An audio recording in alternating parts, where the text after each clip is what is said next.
The throne world of Carthax had never seen a human before. To the assembled crowd of 300,000 Carthaxian warriors, the creature that shuffled into the arena of Dominion looked frail, soft, and utterly insignificant. Commander Thexrel clicked his mandibles in amusement as he watched from the royal observation deck. The human wore no armor, carried no weapons, and bore no ceremonial markings of a warrior caste. Just plain clothes, dirty from weeks in a holding cell. "This is the species that destroyed your border fleet?" Emperor von Karis asked, his 4 eyes gleaming with skepticism. "One of their vessels, Divine Emperor," Thexrel replied, bowing his chitinous head. "A cargo hauler, no less. It rammed straight through the command ship before we could react. And this specimen? The captain. He claims it was an accident. Says he fell asleep at the controls." The Emperor's laughter boomed across the deck. "Then let us see what accidents a sleeping human can cause in the arena. Release the renders." The human, Captain Marcus Webb according to the prison manifest, stood in the center of the vast arena. 60 meters of open sand stretched in every direction. The crowd's roar was deafening, a wall of sound that would have driven most species to their knees in terror.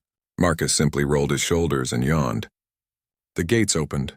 3 renders stalked out, each one a masterpiece of Carthaxian bioengineering, 4 meters tall, covered in blade-like protrusions with reflexes faster than any natural predator. They had never lost to an armed warrior. Against an unarmed one, they were overkill, but the Emperor enjoyed overkill. The renders circled, their collective intelligence calculating attack vectors. The human didn't run, didn't even move. He just stood there, hands in his pockets, watching them with an expression that Commander Thexrel couldn't quite identify. "Boredom, no, something else." The first render lunged. Its claws would have bisected a Carthaxian warrior in full battle armor.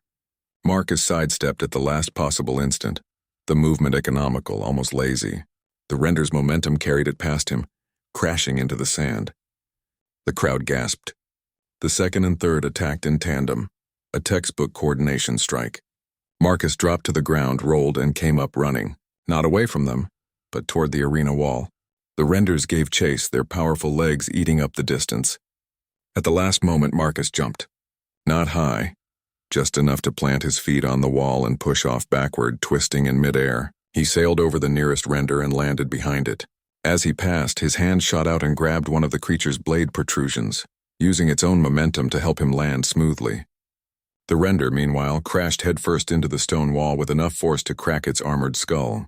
"Impossible," Thexrel breathed. The remaining 2 renders adapted, spreading apart to prevent a similar maneuver. They began to herd Marcus toward the center of the arena, where he would have no walls to exploit. Marcus let them. When he reached the center, he stopped and turned to face them. Then he smiled. It was that smile that made something cold slither down Thexrel's spine. He had seen warriors smile before battle, the baring of teeth in anticipation of glory. This was different. This was the smile of someone who had just figured out a puzzle and found the solution disappointingly simple. The renders attacked together. Marcus didn't dodge this time. He stepped forward inside their reach and drove his fist into the leg joint of the nearest one. The joint, designed to withstand enormous pressure from the front and sides, shattered under the focused impact from an unexpected angle. The render collapsed, screaming. Marcus was already moving, using the falling creature as a shield against the third render's attack. Blades meant to eviscerate him instead plunged into its companion. Before the third render could withdraw its limbs, Marcus grabbed one of the embedded blades and twisted, hard. The leverage and the creature's own pulling force combined to dislocate its limb entirely. It stumbled back, ichor pouring from the wound. Marcus picked up the severed blade limb and examined it critically, as if checking the quality of a kitchen knife. Then he looked up at the Emperor's box. "You know what's funny?" Marcus called out, his voice somehow carrying across the arena despite the noise. "Where I come from, we have a saying. Don't bring a knife to a gunfight." He hefted the blade. "But nobody ever mentions what happens when you don't bring anything at all. See, that's when you get creative. That's when you use what they give you." He turned to the injured renders. "Thanks for the gift, by the way." What happened next would be replayed on every datanet in the Carthaxian Empire for months to come. Marcus Webb didn't just defeat the remaining renders. He dismantled them, using their own biology against them, exploiting weaknesses that Carthaxian engineers had insisted didn't exist. He moved with the efficiency that spoke of endless practice, of a species that had spent millennia finding new ways to kill things that wanted to kill them first. When the last render fell, Marcus stood alone in the center of the arena covered in alien blood, holding a blade made from a dead creature, and utterly calm. The silence was absolute. Then Marcus looked up at the Emperor's box again. "Here's the thing about humans," he said. "We don't need to be the strongest. We don't need to be the fastest. We just need to be stubborn enough to figure out how to win and patient enough to wait for the right moment." He dropped the blade in the sand. "So, Your Majesty, about that accident with your fleet. I'm thinking maybe we call it even? Because the next human ship that comes through here won't be a cargo hauler with a sleeping pilot. It'll be a warship with a crew that's wide awake. And if I can do this unarmed..." He spread his arms, gesturing at the carnage around him. "Imagine what a few thousand of us could do when we're actually trying." Emperor von Karis stood slowly. His 4 eyes were no longer gleaming with amusement. For the first time in his 3-century reign, he felt something he had only inflicted on others: fear. "Commander Thexral," the Emperor said quietly, "draft a formal apology to the human government.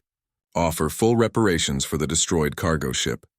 And make sure every world in the Empire receives one message: humanity is not to be touched. At once. Divine Emperor." As Marcus was escorted from the arena, this time with honor guard rather than chains, he allowed himself a small, private smile. Sometimes the best weapon wasn't a gun or a blade. Sometimes it was just showing them what you could do without one. The human had entered the arena unarmed and alone. He walked out with an empire kneeling, and Earth had just become a name that 300 sectors would learn to respect.